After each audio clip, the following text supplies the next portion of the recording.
Maraming mga fans si Jacqueline Jose ang nakakamiss sa nasabing aktres, kaya naman hanggang ngayon ay tila patuloy pa rin nilang inaabangan ang mga pangyayari sa buhay ng anak ni Jacqueline na si Andy Eigenman. Ganon din na patuloy na nagbabahagi naman si Gabby Eigenman ng mga kwento na kung saan ay may kinalaman pa rin kay Jacqueline Jose. Sa interview ng bandera sa aktor na si Gabby Eigenman, doon ay kinuwento nito na minsan daw ay tila nagparamdam ang aktres sa kanya. Ayon sa kwento ni Gabby Eigenman, parang may naamoy daw siya na distinct at alam niyang si Jacqueline iyon. Kaya naman ayon sa mga reporter kung natatakot daw ba si Gabby Eigenman kung dalawin siya ni Jacqueline. Ayon kay Gabby, hindi dahil magka-vibe sila nito at very close nga silang dalawa.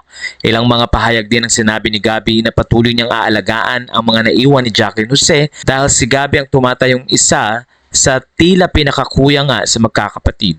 Ilang mga netizen din na nagsabing very close si Gabby kay Jacqueline Jose, kaya naman may mga instances na nagpaparamdam daw ito at tila nga namimiss na rin ni Gabby ang mga nights na kung saan ay tinatawagan siya ni Jacqueline.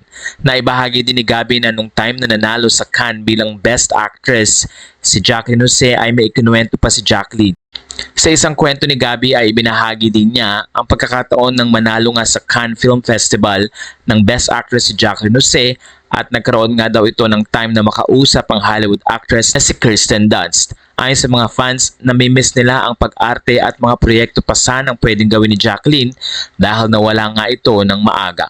Umaasa naman ng mga fans na lalo magiging close si Andy sa kanyang mga kapatid at mabibigyan ng time ang kanilang pamilya.